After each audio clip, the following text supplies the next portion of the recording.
¿Cómo están? Muy buenos días. Muy buenos días, muchísimas gracias por este contacto. Bueno, síndrome del impostor, ¿no? Suena a una cuestión, qué sé yo, patológica, psicológica, que hay alguien que nos reemplaza o está en nuestro lugar, pero ¿de qué estamos hablando? A ver, el síndrome del impostor es una idea, una sensación de que no estamos a la altura de las circunstancias, ¿sí? Y por eso la palabra del impostor o impostora, como que estamos Ah, ocupando un lugar que no nos pertenece, claro, como que quizás, por ejemplo, vos estás conduciendo este espacio y decís, en algún momento se van a dar cuenta que yo no era la persona indicada, que tenían que llamar a otro o a otra. Entonces eso, es esa sensación como de ser insuficiente, de no estar a la claro, altura y de que estamos engañando a las otras personas y que en algún momento se van a dar cuenta. Por esto se dice lo del síndrome del impostor. Y por claro. ende, en general, aparece mucho el miedo a equivocarnos, a fallar, porque creemos que ahí la gente se va a dar cuenta de que no éramos tan buenos o tan buenas, ¿no? Y Claro. algunas cositas más, como por ejemplo que cuando la gente nos felicita o nos elogia, nosotros sentimos que en realidad eso no nos pertenece, ¿no? Ujú. Nos da vergüenza, nos da como, dice que muchas veces uno dice, no, no es para tanto, bueno, no era nada lo que hice. Y eso tiene que ver con que solemos asociar mucho nuestros logros a factores externos, como la suerte, las coincidencias, Claro. y eso hace que sintamos que no lo merezcamos. Entonces, todo esto es el síndrome del impostor. Voy a aclarar algo que sí, no Sí. es una patología, no es algo que uno dice, no, es un tema así grave. No, no, es un tema de cómo tenemos nuestras conversaciones internas y las creencias con las que miramos el mundo que se puede trabajar. Claro, claro. O sea, por lo que entiendo de la definición que nos dio, está también vinculado a lo que es la autoestima de cada uno, ¿no? Esto de sentirse menos que los demás, de decir, no me merezco lo que tengo.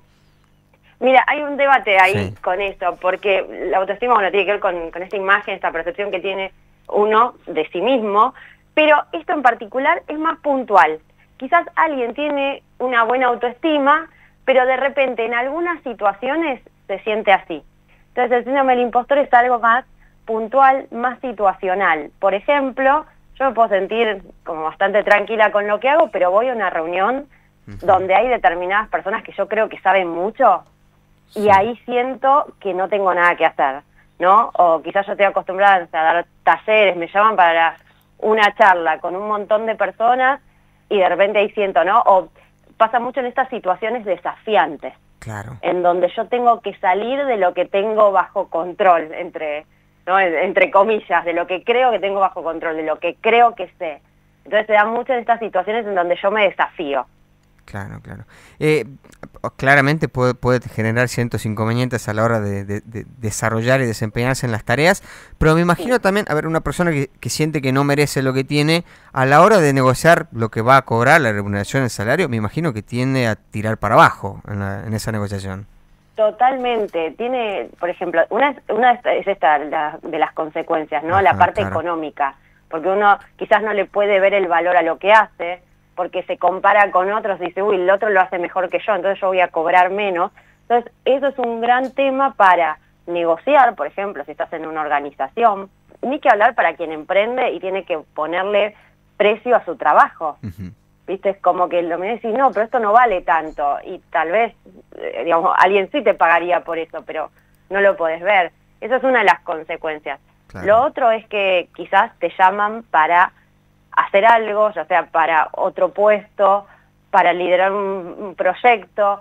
Te llama un cliente, digo, porque ¿viste? Sí. A veces uno lo piensa como, uy, en grandes... No, un cliente nuevo que vos crees que es, uy, este cliente era el que me hubiera gustado tener siempre, y sentís que no estás a la altura y quizás dejás pasar las oportunidades. O sea, Ujú. yo he visto casos de personas que tal vez terminan no mandando la propuesta, ¿no? Porque le dan tanta vuelta, ¿no? Porque tiene que ser súper perfecto lo que haga, Claro, qué sé yo, y terminan no mandando la propuesta y perdiéndose la oportunidad. O sea, claro. fíjate vos cómo eso nos puede jugar en contra. Claro, claro. Hasta aquí venimos hablando muy enfocado en lo que es el trabajador, ¿no? Pero me- del otro lado también se produce, por ejemplo, qué sé yo, alguien tiene un negocio, un emprendimiento que hace artesanías, por ejemplo, y que dice, no, Totalmente. yo esto lo voy a cobrar 2,50 porque es lo que no es para tanto lo que hago, ¿no? Es que sí, sí, sí. digo, esto en cualquier ámbito puede pasar, ¿no? Yo te doy el ejemplo que sean personas de organizaciones, pero sí. yo lo he visto mucho, trabajé mucho con emprendedores. Me acuerdo un caso que había hecho un curso, o sea, un taller para emprendedoras que hacían todas artesanías. Y hacían unas cosas hermosas, realmente.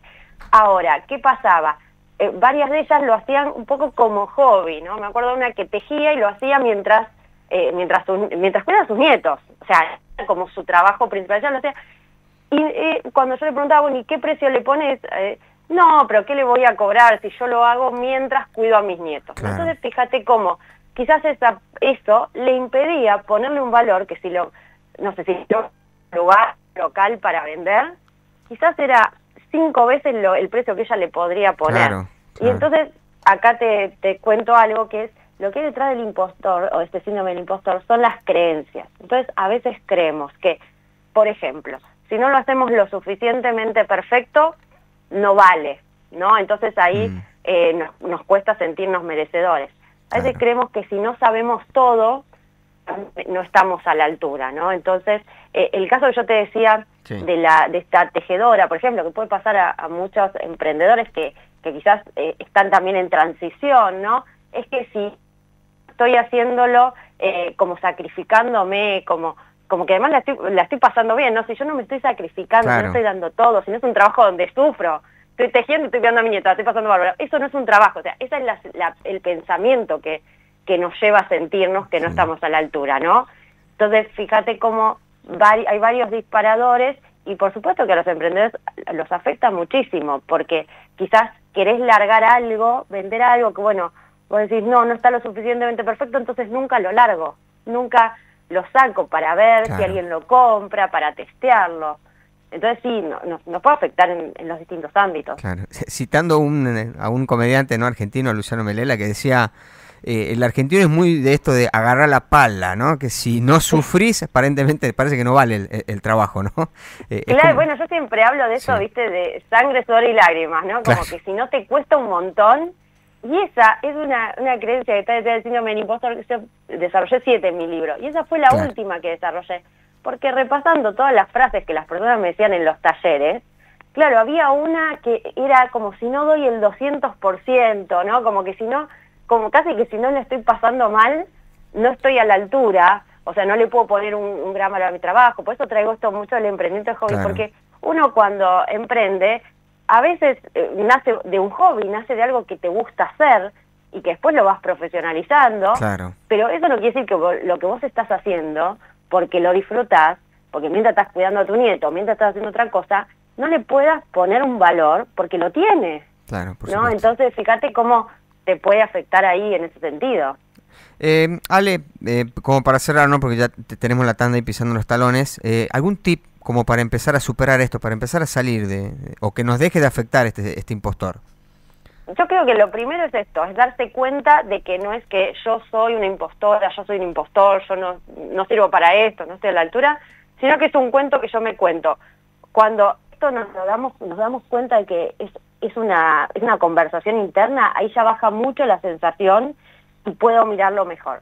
Otra cosa es que si tenés a una amiga, un amigo, un compañero con quien podés conversar estas cosas, está buenísimo, porque cuando lo podemos conversar, primero nos damos cuenta que a la mayoría de las personas en algún momento les pasó. Las estadísticas dicen que al menos el 70% de las personas en algún momento nos sentimos así. Así que eso es buenísimo, porque te deja de dar vergüenza y sabés que hay otra persona con la que podés conversar de esto y te baja esa sensación de no estar a la altura. Después algo fundamental es empezar a trabajar sobre los errores, los fracasos, las fallas, y darnos cuenta que un error no nos hace un fraude, no nos hace impostores, sino que es parte de la vida, ¿no? Uno puede ahí trabajar mucho. Yo tengo un podcast en este sentido, que es Aprender del error para transformarnos, y habla de esto, de todo lo que podemos hacer para transformar los errores en una fuente de aprendizaje. Y después algo que para mí es un tip que me encanta, es, por ejemplo, cuando la gente te felicita o te elogia, empezar a ser consciente de no decirle, no, bueno, no fue nada, no como desmerecerlo, sino decirle gracias y eventualmente preguntarle a las personas, bueno, ¿qué viste que te gustó de mi trabajo, ¿no? De mi emprendimiento, el producto que compraste? Empezar a hacernos cargo del valor que tiene lo que damos. Claro, gracias, no sabe lo que me costó la respuesta. Bien, claro, bueno, empezar a un poco, ¿no? Pero salir de ese automático. Claro, hay que creérselo un poquito, diríamos. Hay que empezar, sí, hay que empezar. Ale, muchísimas gracias por tu tiempo. Un gusto enorme. Que tengas un buen día. Hablamos con la coach ejecutiva y organizacional, autora de Cómo transformar el síndrome del impostor en tu aliado, Ale Marcote.